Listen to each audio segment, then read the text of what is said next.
जादुई बौने। बहुत समय पहले की बात थी। एक गांव में 4 जादुई बौने हुआ करते थे। ये बौने पूरे गांव में घूमते और जिस किसी को मदद की जरूरत होती तो उनकी मदद किया करते थे। एक दिन ये चारों बौने रोज की तरह गांव में घूम रहे थे कि अचानक इनको किसी बच्ची के रोने की आवाज आई। जैसे ही बौनों ने घर के अंदर झांक कर देखा तो एक प्यारी सी बच्ची कपड़े धोते हुए रो रही थी और औरत के चिल्लाने की आवाज आ रही थी, खबरदार, अगर आगे से होमवर्क करने की बात कही तो घर पर बैठो और घर का सारा काम करो, जल्दी ही तुम्हारा स्कूल से नाम कटवाती। यह कहती हुई वह घर से बाहर चली गई और चारों बौनों ने सोचा कि हमें इस बच्ची की मदद करनी चाहिए।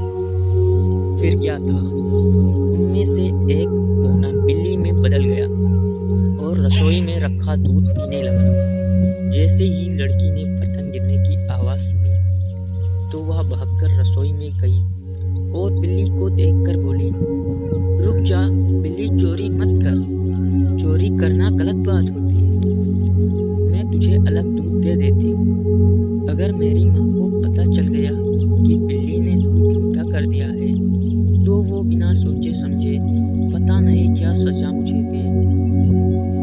यह सुनकर बिल्ली बोली, मुझे आज तक किसी ने ऐसा नहीं बोला। हर कोई मुझे मारकर भगा देता है। तुम मुझे बहुत नेक दिल की लड़की लगती हो, लेकिन तुम रो क्यों रही थी? बिल्ली के पूछने पर लड़की ने दुखी चेहरा बनाते हुए बोला, मेरा नाम साइनी है।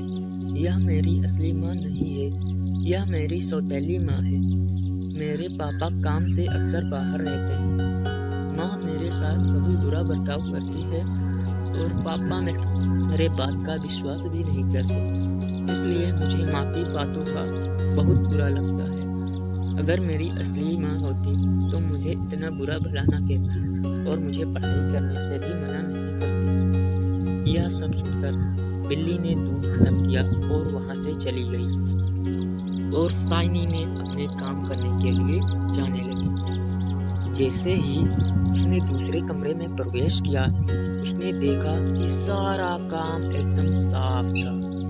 कपड़े धुलकर प्रेस किए हुए थे और कमरा एकदम साफ था। यह देखकर साइनी ने बाकी के कमरों की भी सफाई कर डाली। कुछ समय बाद जब उसकी माँ आई तो घर देखकर वह हैरान हो गई। उसे विश्वास ही नहीं हुआ कि इतने कम समय में इतना सारा काम कैसे हो सकता है। यह सब जानने के लिए वह अगले दिन साइनी की माँ ने जानबूझकर पूरे घर में कचरा कर दिया और सारे बर्तन को गंदा कर दिया और साइनी को गुस्से में बोली, मैं एक जरूरी काम से बाहर जा रही हूँ। अगर ये सब काम 2 घंटे में पूरा ना हुआ तो आज रात को खाना नहीं मिलेगा। यह कहकर वह घर से चली गई। साइनी बहुत डर गई थी और जल्दी में घर का सारा काम करने लग गई। यह सब जादुई बौने देख रहे थे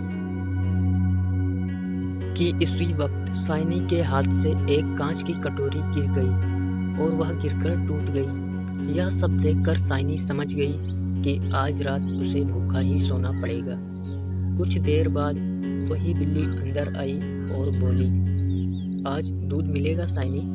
साइनी ने अपना दुख न बताते हुए बिल्ली के लिए दूध डाला और अपना काम वापस से करना शुरू कर दिया।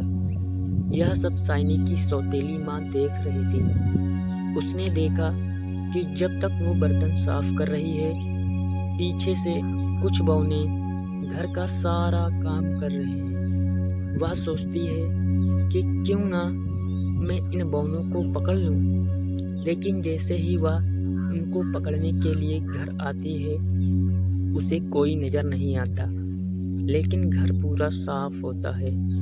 यह सब देखकर साइनी की माँ को गुस्सा आता है और वह गुस्से में साइनी की पिटाई करने लग जाती है। माँ, बता कहाँ है वह बौने, बता कहाँ है वह बौने। साइनी, मुझे नहीं पता माँ, आप किसकी बात कर रहे हैं। मैंने तो एक बिल्ली को दूध पिलाया था।